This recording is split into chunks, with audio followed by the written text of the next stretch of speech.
Yeah. What's that? Yeah. Football practice. What? Huh? Oh. Oh. Minasan. Hey. Konnichiwa.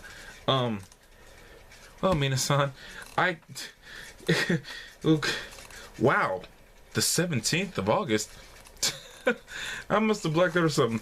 I had the craziest dream that I checked the New Japan results after I got out of church on Sunday, and it said that Kenny Omega won the...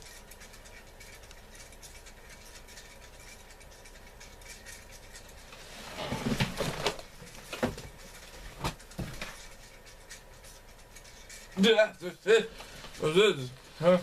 Dude, what happened? What happened? What happened? Grandpa?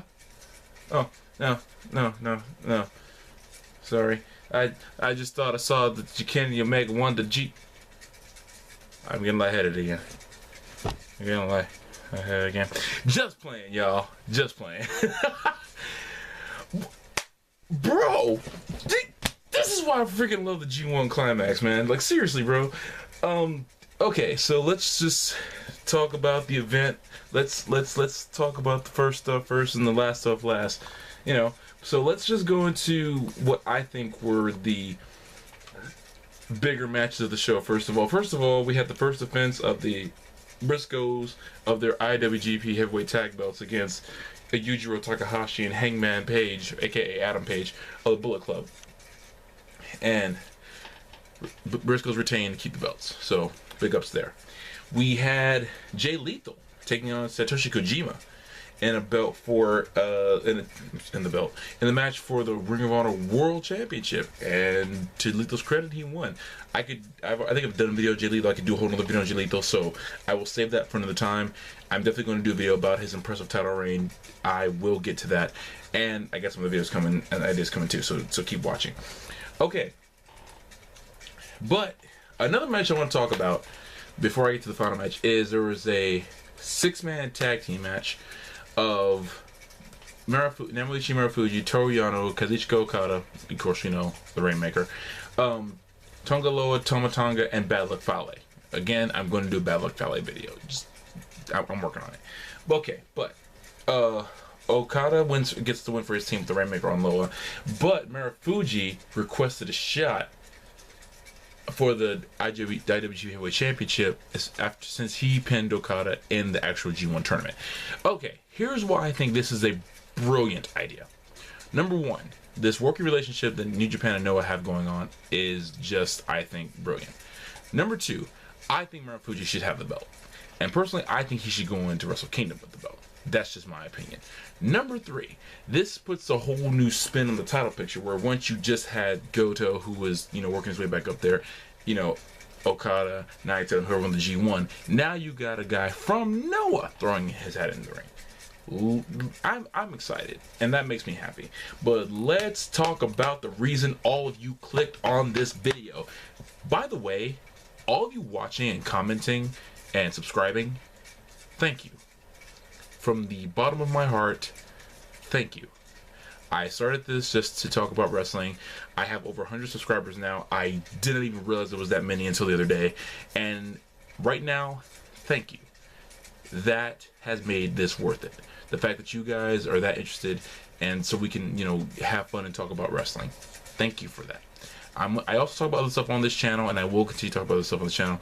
But the fact that you guys want to listen to any of it means a lot to me. From the bottom of my heart, thank you. I appreciate that. Let's spend the rest of this time talking about the finals. Kenny freaking by God Omega, leader of the Bullet Club, member of the Elite, and all around one of my favorite wrestling personalities in the business right now. Whether he's the cleaner, whether he's the nerd who uses, Street Fighter or Dragon Ball Z references like, my boy ACH. Now he is the first Gaijin, the first non-Japanese wrestler to win the G1. There have been other guys who won other tournaments like the G1, but under the G1 banner, he's the first one to ever do that. And I'm thinking he might be the youngest. Honestly, didn't see that anywhere, but if he's not the youngest, he's one of the younger guys to ever win. Okay, you know what? No, I'm wrong. I think the youngest is actually Okada, but he's definitely one of the younger guys to ever win. And considering how this tournament was flowing, I seriously thought, like I said in my prediction video, I didn't even think Omega was going to win it. I thought it was going to be Shibata or Naito. But to see Omega win it puts a whole new spin on the G1. Not the G1, I'm sorry. The whole scene for Wrestle Kingdom. What's going to happen? Some people were complaining that Naito's run has ended. And Goto's too, since he defeated Goto. His run has ended because Omega won. To that I say poppycock. And absolute rubbish. Absolute rubbish. No chance that that's actually the case. Naito is still going too hot to be considered just a throwaway. I do not believe that for a second. Goto, I think, is just hitting his stride. I think this will help build him up further. Because what do wrestling fans love more than anything? To see their guys win. They love to see their guys not quite get it just yet. They get this close and then win it later. That has always been the case in wrestling. It has always been the case with wrestling fans. How many times did guys like Rob Van Dam, Jerry Lynn, of course those are the first two names I could think of, who else would I possibly think of in that case,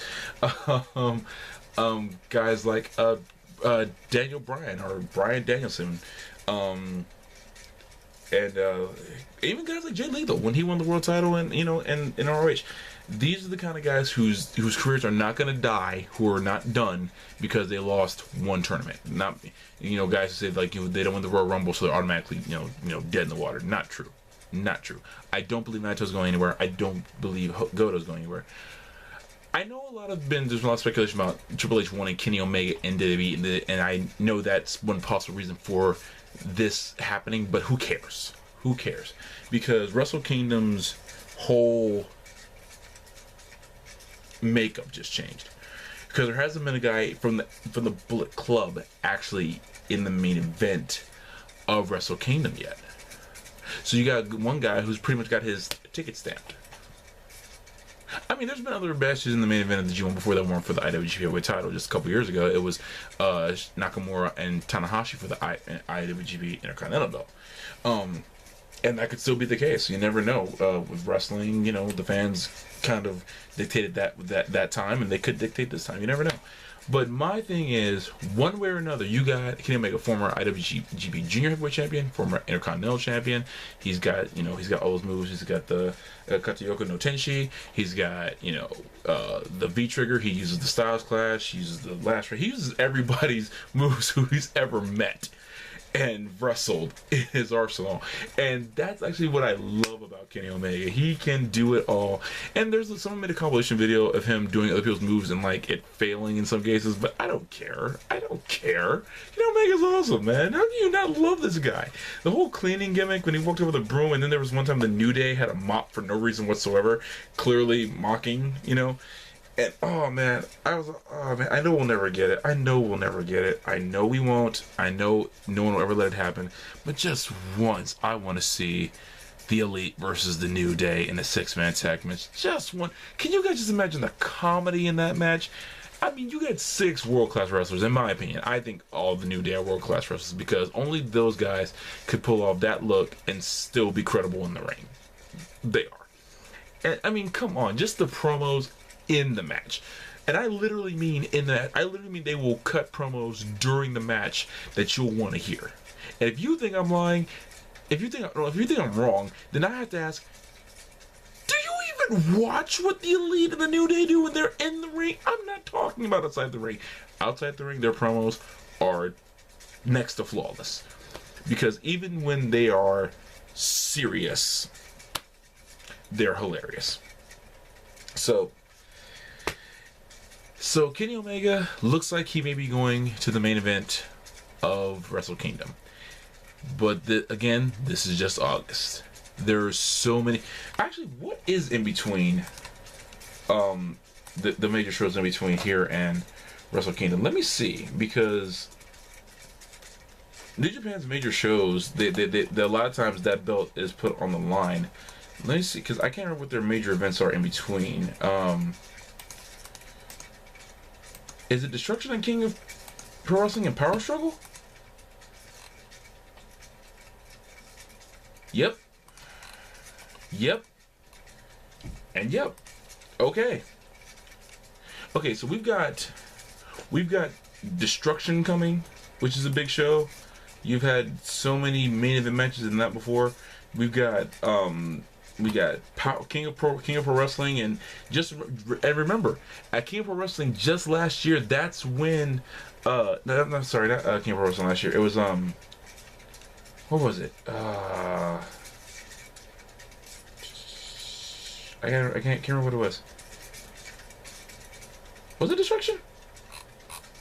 I can't remember what show it was where Okada beat AJ Styles to get the IWGP belt back the second time. Oh, that was Dominion. I'm sorry, that was Dominion back in June. My bad. Okay, never mind. But still, you have Destruction, you have King of Pro Wrestling, you have Power Struggle. All those are big shows. All those are really big shows, and you have guys who put their championship opportunity on the line all of those nights. Kenny Omega's gonna work it out for him. This isn't gonna be an easy road to Wrestle Kingdom. It never is. Each time someone's had that golden ticket to Wrestle Kingdom, they have lost it, and it can be the case here.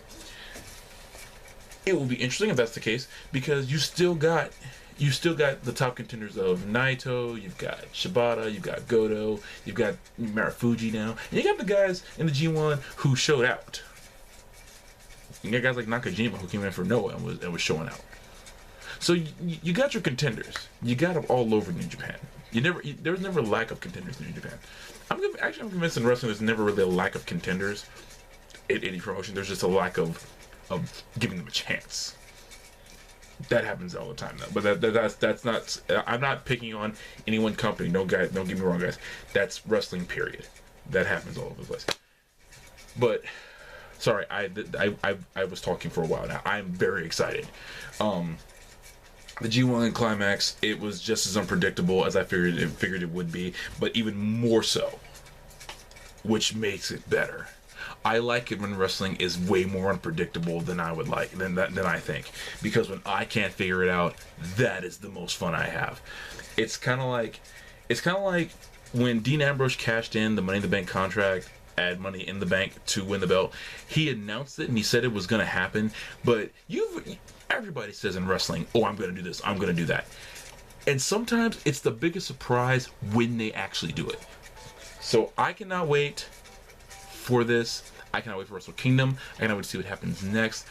This is fun.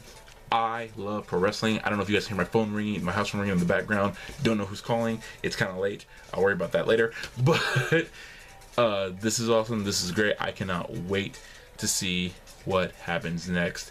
And you guys, you know what? I think I'm gonna reorder New Japan World. I think I'm gonna restart my subscription back up. It's another $10 a month, but I don't care. I think I gotta really catch back up on this. And man, bro, this is so cool. I am so excited. So guys, thank you so much for watching. Someone gave me some suggestion of other promotions I should check out, and I'm gonna do my best to try to get to those. If you guys want me to talk about it, I will look into it and talk about it. As much as I can. I'm gonna be fair. Some promotions I don't know as many of the people or the names, so I will do my best to look them up and get more info and talk about them here, because if you guys want to talk about it and I want to know about it, especially if it's pro wrestling, we can do that. I got other stuff coming down the pipe pretty soon. I cannot wait to talk to you guys about that too. I'm gonna start filming some more Wrestler Spotlight stuff coming up. And guys, thank you so much. This is exciting. I'm excited. I hope you guys are excited too. Let's get ready for Wrestle Kingdom. I know it's still like 4 months out, but let's get this. You guys, thank you so much. Minasan, sayonara. Peace.